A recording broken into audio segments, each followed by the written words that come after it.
दोस्तों, hi everyone, एक और नए ब्लॉग के साथ इसी चैनल पर आप सभी का स्वागत। और ये है बांस के पेड़ों का झुरमुट।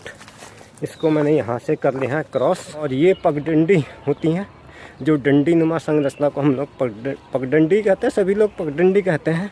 और ये यहाँ पर मौसम का भी यहाँ से हाइट में होने से थोड़ा अच्छा दिखाई देता है, सभी तरफ का पूरे शहर का व्यू दिखाई देता है। और जो ये आप देख रहे हैं गोल गोल टमाटर है, टमाटर नहीं आंवला है, पहाड़ का आंवला ऐसा ही होता है, थोड़ा साइज में छोटा होता है। और इसको मैं कैमरे को ले लिया ऊपर, ये है इसका पेड़, एकदम पतली सी शाखा है और ये मैं जूम कर रखा तो उतना विजिबिलिटी क्लियर नहीं आ पाती है। और इसके बाद ये है तुमड़ा, जिसको लौकी का ही एक भाई कहते हैं। हालांकि दिखने में कद्दू की तरह दिखता है, लेकिन सब्जी लौकी की तरह होती है। आगे इसीलिए लगा देता हूँ कि जो इफेक्टिव पार्ट है उसको आपको भी आगे लगाना चाहिए, ताकि इससे शुरू में इंगेजमेंट रहता है। अगर आप मेरी तरह क्रिएटर है तो कोशिश ये करनी कि आपके वीडियो का जो भी सबसे बेहतरीन हिस्सा है, कम से कम 1 मिनट का उसमें इंगेजमेंट होना चाहिए, तो उससे थोड़ा विज्ञापन रन हो जाता है और थोड़ा सा उत्सुकता बने रहती है। तो इस तरह से पॉट्स वगैरह लिए थे। हालांकि ये काम मैंने पहले कर दिया था, लेकिन थोड़ा सा एल्गो के हिसाब से चलना पड़ता है। अगर आप इस तरह से आप पेचकस से भी इनमें छेद कर सकते हैं, आसानी से हो जाता है, इसमें कोई दिक्कत नहीं है। प्लास्टिक के होते हैं, असल में गमले का कवर होता है, लेकिन हम इसका भी गमला बना ही लेते हैं। आप एज गमला भी इसमें इस्तेमाल कर सकते हैं, लेकिन इसमें ये कि आप इसको अगर सीमेंट में रखते हैं तो इससे पानी की निकासी नहीं हो पाती, क्योंकि ये एकदम छेद सीमेंट की वजह से बंद हो जाते हैं। गमले में क्या होता है, पर्टिकुलर पैदा होता है या उभरा हुआ तला होता है, तो उससे पानी आसानी से फ्लो हो जाता है। अगर आप इस तरह से भी इसका इस्तेमाल करते हैं तो आप इसको मिट्टी में रख सकते हैं और ये कैचवा जैसा होता है। एक्चुअली मेरे ब्लॉग ना होकर लाइफ स्टाइल ब्लॉग होते हैं, ज़्यादा दूर तो मेरा जाना होता भी नहीं है। तो आज था संडे, कुछ फ्लावर्स वगैरह लाया था नर्सरी से, तो उनका प्लांटेशन वगैरह करना था। तो इस तरह से गमले भी पड़े हुए थे, इस पर मैंने पेचकस से छेद बनाया। और उसके बाद अब मैं आ गया हूँ घर के ही पास में गोबर के ढेर पे। तो हमारे यहाँ तो गाय है, तो ऐसा तो कोई दिक्कत नहीं हुई। और ये गोबर काफ़ी अच्छा भी रहता है और ये काफ़ी पेड़ पौधों के लिए बढ़िया होता है, नेचुरल खाद होती है। तो इस तरह से मैं इसको खोद देता हूँ। उसके बाद डाल देंगे ये पॉट्स में। All of you with a new life style blog. Actually these are not a travelling blog, just life style blog what I am doing in a whole day, जब भी मैं अवकाश में रहता हूँ। टुडे वाज द संडे, तो obviously थोड़ा उठने में देर हो जाती है। That's why I came here और I have to do lot of things. रोज़ की तरह कुछ न कुछ काम निकल ही आता है। ये बना रहा हूँ तो मेरी शायद मेरा इमेज इसमें फॉर्मेट हो रहा है या नहीं हो रहा है, मुझे नहीं पता। फ्रंट में तो पता रहता है। तो इस तरह से मैंने इसमें गमले में खाद भरनी शुरू कर दी है और ये काफ़ी अच्छी खाद होती है। गोबर की खाद हम लोग इस्तेमाल करते हैं। तो ये इस तरह से इसको गमले में डाल रहा हूँ, खैर थोड़ा प्लांटेशन करना है। और ये कैचवा जैसा कि अर्थ फॉर्म है, जो मिट्टी के लिए काफ़ी अच्छा होता है। आपसे बातें करते करते मैंने गोबर निकालना शुरू कर दिया है और ये गाय का शुद्ध गोबर है। इस तरह की खाद तो अब गांव में ही देखने को मिलती है, शहरों में तो ये भी परचेज करना पड़ता है। इस तरह से पेचकस से मैंने इसको थैलियों से अलग कर दिया। अब इसको फास्ट फॉरवर्ड में चला देता हूँ। हर एक स्टेप को तो दिखाना उतना ठीक लगता भी नहीं आप लोगों की, हर किसी की अपनी अपनी व्यस्तता होती है। अगर कोई किसी को सोशल मीडिया में भी समय देता है तो उसको भी लगता है कोई डिफरेंट टाइप का हो, तभी आगे वो देखा जाए। बाकी रोज की दिनचर्या तो सबकी एक जैसी होती है, हर स्टेप को दिखाना तो अपने आप को थोड़ा सा ठीक नहीं लगता। तो इस तरह से फास्ट फॉरवर्ड में चला देता हूँ। ये मैंने गमलों में प्लांटेशन कर दिया और अब हो गया शाम का टाइम और अब मैं दूसरा राउंड पे जा रहा हूँ। ये थोड़ा चक्की में काम हो जाता है अगर मेरा रेगुलर व्यूअर है तो। अभी है सायंकालीन दृश्य, जैसा कि आप देख पा रहे हैं। और ये है हमारे गांव का व्यू। मैं पैदल जाता हूँ, ज़्यादातर मुझे पैदल चलना ही ठीक लगता है, क्योंकि इसमें ब्लॉगिंग भी हो जाती है और साथ में साथ घुमाई भी हो जाती है। तो ये है फिर इस समय व्यू। अब मैं आ गया हूँ लगभग बैक कैमरे पे, तो इससे थोड़ा विजिबिलिटी बनी होती है। अब जो टूरिस्ट स्टेशन तो इतना है नहीं, तो जाड़ों के मौसम में लोग पहाड़ की तरफ बहुत कम ही आते हैं। आने वाले आते हैं, बर्फ वगैरह देखने आते थे, लेकिन इस बार इतनी ज्यादा बर्फ नहीं पड़ी, तो पर्यटकों का जो भीड़ होती थी वो थोड़ा कम है। 31 के आसपास थी। तो आज हो गया अगला दिन 6 जनवरी 2024 और आज थोड़ा सा आसमान में बादल है। हालांकि इस बार बर्फ़ नहीं पड़ी। अगर आप बर्फ़ देखने के लिए नैनीताल की तरफ आना चाहते हैं तो इसके लिए आपको निराश ही होना पड़ेगा।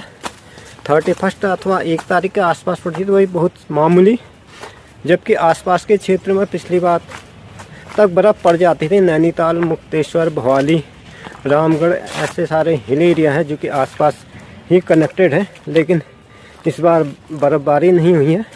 मौसम अपेक्षाकृत गर्म है। जैसा अन्य भागों में कोहरा लगता है मैदानी हिस्सों में, तो यहाँ पर कोहरा तो नहीं लगता है और इस वजह से उतना ठंड का आभास भी नहीं होता। हाँ, सवेरे शाम जब तक सनराइज़ ना हो तब तक ठंडा रहता है। कुछ हिस्सों में इस समय की बात करूँ तो धूप आ चुके। पहाड़ के सभी हिस्सों में एक समान धूप नहीं आती, कभी इस हिस्से में आ चुकी है और इस हिस्से में आनी है। जैसे कि आप पत्तियों का कॉम्प्लेक्शन देखकर अनुमान लगा सकते हैं। इस तरह से पत्तियों का कॉम्प्लेक्शन है, उजला हुआ खुद ही प्रतीत होता है। तो इस तरह से अभी मैं जा रहा हूँ और अपनी आसपास के आज विद्यालय वगैरह में शीतकालीन अवकाश पड़ गया है, तो अपनी ही पर्सनल विजिट भी हो जाती है। पहाड़ी एरिया होने से थोड़ा पैदल चलते इसमें केयरफुली वॉक करना पड़ता है। लेने के लिए कंट्रोल की दुकान पर, जो कि हमारे गांव की एकमात्र दुकान है और हमारे घर से लगभग है 1 किलोमीटर दूर। और यह है बांस के पेड़ों का झुरमुट। इसको मैंने यहाँ से कर लिया है क्रॉस।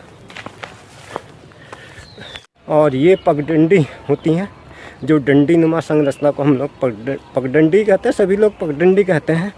हमारे यहाँ बाट भी कहा जाता है, बाट अथवा रास्ता। और ये है आसमान का view. This is the sky view as I am showing to you and I am going towards the control ही कहते हैं, सरकारी सस्ते गल्ले की दुकान। और अब मेरे सामने आ गया एकदम से सूरज। और ये यहाँ पर मौसम का भी यहाँ से हाइट में होने से थोड़ा अच्छा दिखाई देता। सभी तरफ का पूरे शहर का व्यू दिखाई देता। और यह है आसमान।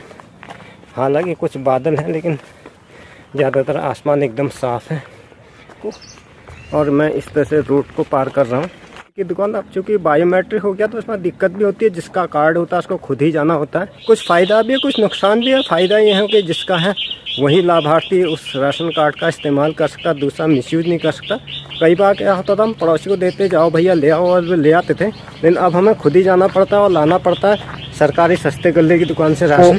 तो इस तरह से मैं आ गया हूँ सरकारी सस्ते गल्ले की दुकान। की सभी छोटे बड़े गांव शहरों में होती है। तो इस तरह से ले लिया है मैंने नमक और चावल लिया, लगभग 3-4 पैकेट नमक के हैं। मोदी जी की भी फोटो है, पुष्कर धामी जी की भी फोटो है, सारे फोटो लिए हुए हैं। थोड़ा वाजिब दामों में मिल जाता है, फायदा ही होता है। अदरवाइज अब तो नमक भी महंगा ही हो गया। मार्केट में अगर लेने जाते थे हम लोग 18-20 रुपए के राउंड अबाउट में आता है।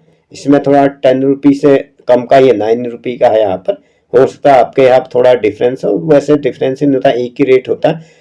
तो इस तरह से वापस होकर मैं आ रहा हूँ। मेरा इमेज और फॉर्मेट हो रहा है सवेरे और शाम की। इसमें परछाई हमेशा लंबी दिखाई देती है।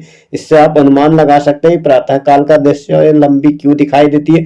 इस पर मैंने अपने विज्ञान वाले वीडियो में बता रखा, क्योंकि उतने हिस्से में सूरज की रोशनी प्रवेश नहीं कर पाती है। सन रे ट्रेवल इन स्ट्रेट लाइन, और जितना हम सन का हिस्सा कवर करते हैं तो उतना हिस्से में डार्क रह जाता है, इसलिए इमेज भी फॉर्मेट होता है। खैर ये कोई एजुकेशनल तो नहीं, लेकिन एक आदत सी हो जाती है। अगर आप टीचिंग लाइन पे है तो कोई भी ऐसा चीज दिखती है तो हमें लगता है कि कोई एजुकेशनल कंटेंट मिल गया, हम एक पद उसके पास खड़े हो ही जाते हैं। तो ये मैं आ गया घर, मैंने पट्टा रख लिया जगह पर। And that's the end this episode. If you are with me the first time, you are requested please subscribe to my channel, watch and share to your friends. You may press bell icon for instant notification about my upcoming videos। अगर आपने channel पर पहली बार visit किया है तो channel को subscribe करें, video को लाइक करें, साथ ही इस वीडियो का लिंक अपने मित्रों के साथ शेयर करें। सेम टू सेम वीडियो आपको मेरे फेसबुक पेज और डेली मोशन वेबसाइट पर मिल जाएगा। सेम टू सेम वीडियो आपको available in my Facebook page and daily motion website. Thanks for स्टेटिंग in video में अंत तक बने रहने के लिए आप सभी का धन्यवाद। जय हिंद, वंदे मातरम।